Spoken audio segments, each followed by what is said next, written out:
Everybody, this is Jeff Webb, the director of the Johnstown Symphony Orchestra, and welcome to another video of Meet the JSO course. Today we are talking with a member of our soprano section, Val Galczynski.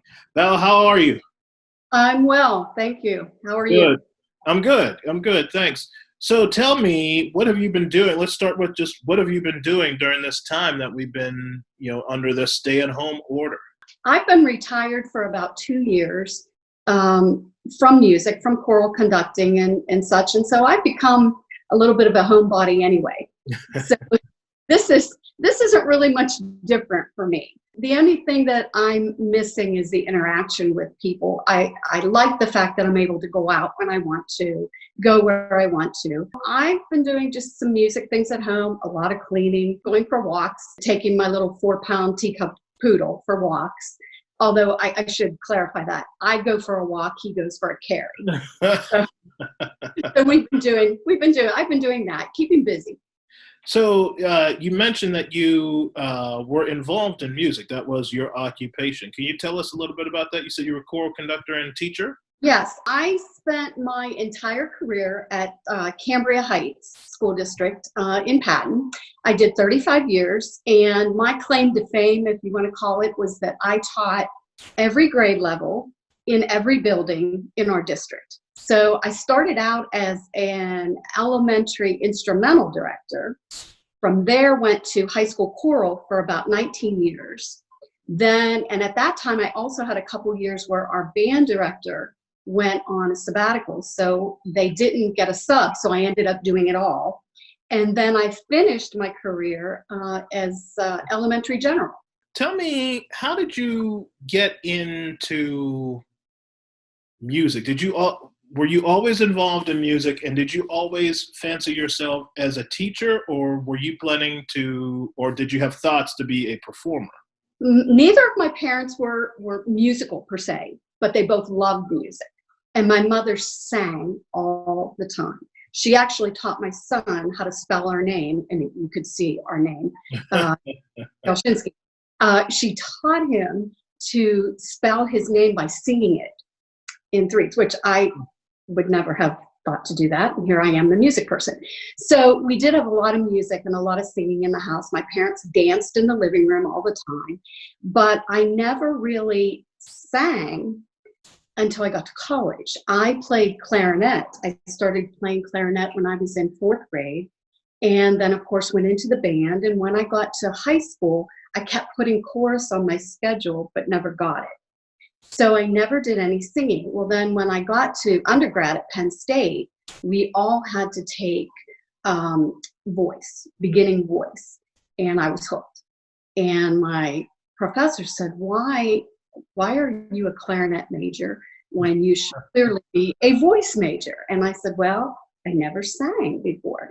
And that started it. And I did for a while think, I'd really like to do the performing, but something in me was just, nope, you're a teacher. And I loved watching the final product and giving that back to my students. So I stick with that. Music education major with a voice minor, it ended up. So you were inspired by your parents to a degree in what was happening in the house. Were you inspired by any particular music, or did you listen to a wider variety of music as you were growing up? I listened to a lot of music when I was growing up. My parents were in the 50s era, and they loved a lot of the big band things. In Carrolltown here, we had the dance hall, the big dance hall that burnt at the Sunset Ballroom. And my father worked there. So he got to hear Guy Lombardo and Buddy Holly and all of those the big names that came into little tiny Carrolltown, Pennsylvania. And so I listened to a lot of that type of music. But then as I got older, of course, I was into the 70s and a lot of the rock and the pop rock and those kinds of things. Now I listen to a lot more classical, I think, than anything, because my training, I guess, is classical. I've mentioned this to you guys in the chorus before. I had 2 teachers in college who were very, very different. One only listens to classical music, and that's it. And he's a classical pianist. Mhm. And another, the guy who taught me conducting initially, he listened to everything: rock and roll, jazz, pop, classical. It didn't matter. He listened to everything. And that lined up with my particular sensibilities, because as I grew up, I tended to listen to everything. And one of the things that I have found, and maybe you found the same too when you were teaching, is that to me, that has been the most useful thing ever, because it doesn't matter if I'm working on a classical piece. If somebody is having an issue, I can relate it to something that they know, even if it's not classical. And one of my Sure. teachers did that for me. I was having an issue with a particular rhythm in a piano concerto. And he said, it's just like that 60s rock and roll hit. And he played the Mhm. piece for me. I was like, because I knew that song. I got it. Right. I now understand. And so I'm sure you have found the same thing. Coming as a teacher, it is very useful to be able to pull from different hats, rather Yeah. than just a singular hat. Tell me a little bit about, so now your singing journey has taken you all over. So Yeah. how did you make your way into the Johnstown Symphony Chorus? How long have you been with the chorus? I started right after college. I started teaching right out of college. I was looking for something. I was doing all this vocal work, and then all of a sudden it was like, uh-oh, it stopped. So I started searching, and in 1983 was my first year. I saw an advertisement in the newspaper. My mother said, do it. So I went and auditioned, and that was when Carl Miller was in charge of the chorus, and Donald Barra was the maestro of the orchestra at that time. And we also had a group that was called the Symphony Singers back then. I was a member of that, and we did a lot of things that we're doing with the chorus now, where we go out to, the hockey game or a board meeting or something, and we would sing, and that was a great fun. And I did that for many years, and then the Blair Concert Chorale, which I know you were involved with as Right. well, they got started, and so I sang with them. And that led me to the Mendelssohn Choir of Pittsburgh with Robert Page. And that, I think I actually learned more vocally from him during the time I was in Pittsburgh. It was always a learning experience, which is why I am so thankful to be back with you, because every rehearsal is a learning experience. I'm always learning something new from you. And it's wonderful. And I did the Mendelssohn for probably almost 10 years. And at that point, I was still teaching. Gas was almost $4 a gallon. It just seemed like my husband and I would be passing each other on 22. He's coming home from Pittsburgh, and I'm going into Pittsburgh and not getting back till 11:30, midnight, and then getting up and teaching again the next morning. It just got to be a little draining, I think. And so I dropped from there, took a little bit of a break, came back to Johnstown and was doing some singing. And then my mother passed away very suddenly. When she did, it was the first time that I couldn't find my voice for a while. I talked with one of our members, with Karen Soliday, about it quite a bit. And I said, I just have to take a break. I just can't do it. And I did some other things, and then I thought, you know what, I need to get back and do this again. And you started, and I had read such wonderful things about you, and I thought, this is where I need to be. I need to be back home. I need to be back in Johnstown, and that's where I am now. Well, you flatter me. I appreciate the kind words. I really do. Oh, Tell me a little bit about, it's now been, gosh, maybe a month now since we have had a rehearsal. yes. How are you adjusting to that? Like, what do you miss about it? Uh, I miss everything. I miss the people. I miss the diversity of the chorus. I miss the music. I was so disappointed that we weren't able to do the April concert, because every bit of the programming that you did for that concert was just marvelous. I'm really missing that, the group, the cohesiveness, the learning, the teaching and the learning. And I didn't think of that. And now I can do this better.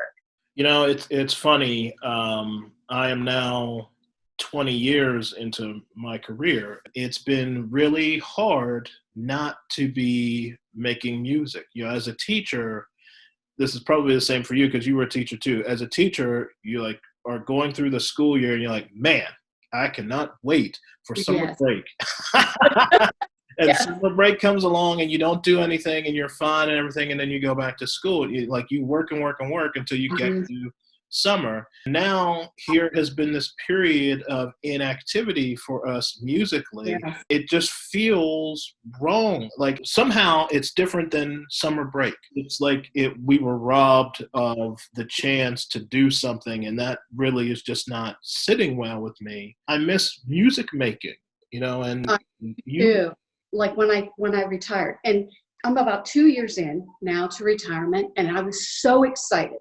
I put 35 years, and this time of year, especially in that just your go, go, go mode. And it stopped. Then I went into almost a transition where I really started to miss my kids. And I'm still that way. So I did start, I'm working with Kim now with Inclined to Sing. And that has just been a godsend for me because I'm making music again with kids, with little kids, and teaching again. So it almost feels like I've just retired all over again and everything has stopped. It's a hard thing. And I think all of us as music educators especially, we're always so busy and so into making music.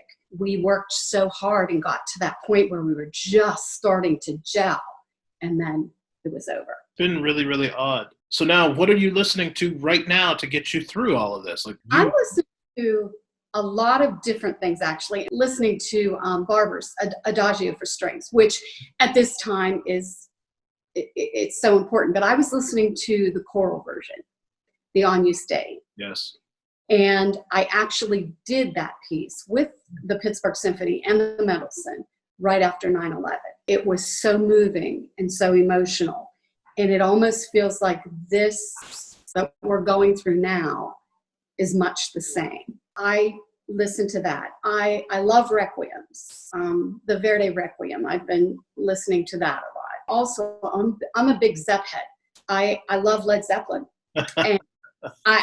And people look at me and they say, really? And yeah, I love Led Zeppelin. I actually follow a group called Get the Lead Out. I saw them for the very first time at the Pasquarella Center, and I was hooked. And they play Led Zeppelin with 6 instead of 4, so that you are listening to it just like we listened to the albums back in the 70s. And they're wonderful. They're all school musicians, right, listening to their things. I've been listening to some folks and Joni Mitchell, whatever I'm in the mood for that day. Maybe I'm very upbeat and I want to get moving and do things, and then I'll go to, listen to my heavy metal even, or something, something different. And then other days I'm more pensive and more quiet, and I just want to go to some of the things that we've sung, or just some classical quiet music. I listen to a bunch of genres, but I have not found something in heavy metal that I sync up with just yet. Yep. It is hard. And maybe it's not even so much heavy metal as more the Hair Nation kind of things. And it's funny, my brother and I, we're the concert goers. We have tickets for the Motley Crue in Pittsburgh this summer, and we're so hoping whether we're going to get to see it or not, I don't know. So I like everything. One thing I can't say, I'm not a huge country fan. I really am not. I never was. It was not something that my parents listened to, and so that's never really caught on with me. I'll say the same thing that people will say to me when I talk about heavy metal or something. And I really do believe it's true. You just have not found yet the right avenue into that genre. I'm not a big fan of rap per se, but I like certain rap. Yes. I also am not a huge country fan, but I listen to certain country. I enjoy particular songs within the country genre. So it's not that I listen to the entire genre. I will listen to a song or 2 or 3 from the genre, and have gotten hooked on those songs. I actually enjoy several pieces from Hank Williams Sr. and George Jones. some of the stuff that's happening today is not necessarily country to Mhm. me, like more Right. so like right now it's like country rock. So I tend to link up to older country sounds. And I'll tell you, the guy who really sort of made me rethink country is Ray Charles, because I listened to a ton of Ray Charles music. I love Mhm. Ray Charles. Come to find out that he was such a big country fan and recorded country albums and recorded country music. So I started to go back and like really dig into it. And in fact, a little tidbit, I used to do a radio show at the college, and somebody called in one day and said, "Can you play Seven Spanish Angels by Ray Charles and Willie Nelson?" And I like kind of like hung up on the guy because it was like Ray Charles and Willie Nelson didn't Yeah. record anything together. Come to find out, I was totally incorrect about Oh, that. And it's a great song. It's a great song, a great duet between Ray Charles and Willie Nelson called Seven yeah. Spanish Angels. And so I had to like go back and really rethink my views about country music. Yeah. And so that was the avenue for me to do that. So you just haven't quite found. Yeah. Yeah, you got to find the avenue. Well, Val, thanks for talking with us this afternoon. I really appreciate it. Good to see you. Again, haven't seen you in several weeks now, as with the rest of the chorus. Yes. And, hopefully we will be able to reconvene soon to share in the music making. But until then, And thank you so much for everything you do for us. It's a joy. My pleasure. I appreciate it, Val. You take care. You too. All right, thanks.